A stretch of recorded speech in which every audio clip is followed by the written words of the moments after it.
បាទអនុញ្ញាតគ្រប់នឹងជម្រាបសួរបងប្អូនបាទនេះបងប្អូនថ្ងៃនេះបានមានពេលទំនេរពីកិច្ចការងារក៏ឆ្លៀតឱកាសទៅរកថ្នាំសាច់ស្អាតបាទនេះជាជំនឿរបស់ចាស់បុរាណហើយក៏កំពុងតែល្បីនៅក្នុងបណ្ដាញសង្គម YouTube ដែរបាទពាក់ព័ន្ធនឹងដើមសាច់ស្អាតនេះណាបងប្អូនថ្នាំសាច់ស្អាតបាទនេះបងប្អូនអញ្ចឹងនេះគេហៅថាដើមមិនដេញមាសបាទដើមមិនដេញមាសនេះផ្លែគេតែមួយអញ្ចឹងទេបងប្អូនដូចជាងុយតែឃើញភាគច្រើនផ្លែតែមួយបាទពណ៌ខ្មៅគេទុំទៅពណ៌ខ្មៅបាទនៅខ្ចីពណ៌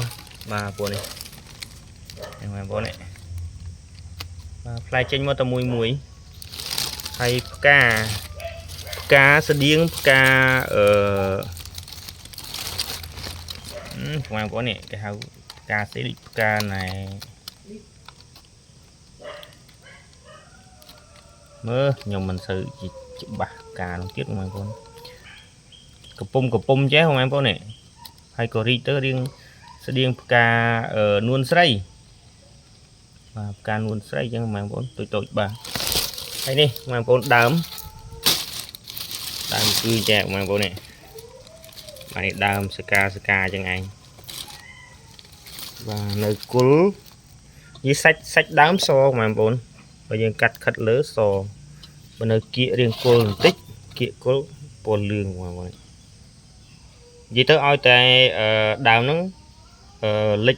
ចូលទៅក្នុងដីត្រឹមណាគឺលឿងត្រឹមនោះបាទបើមកលើសបងប្អូនតែកាយ៉ាវស្អាតណាខ្ញុំបានខាត់បងប្អូននេះតែកាយ៉ាវស្អាតមែនទែនកាយ៉ាវសាច់ស្អាតហើយនេះបងប្អូនរឹសនឹងក៏ពណ៌ក៏ស្អាតទៀតបាទចឹងវិធីប្រើបងប្អូនខ្ញុំឮគេប្រាប់ដែរហ្នឹងអាចបានទាំងការដាំទឹកញ៉ាំហើយនឹងត្រាំស្រាបាទត្រាំស្រាញ៉ាំទៅបងស្រីជាពិសេសបងប្អូនតែបើយើងជាបរោះចង់សាច់ស្អាតគេដែរក៏សាកមើលទៅណាបងប្អូនក្រៃលោស្អាតបាទអរគុណច្រើនបងប្អូនថ្ងៃនេះចែករំលែកពុកបងប្អូនទស្សនាលេងកំសាន្តប៉ុណ្ណឹងបងប្អូនបាទអរគុណច្រើនបងប្អូនបាទជម្រាបលាបាទ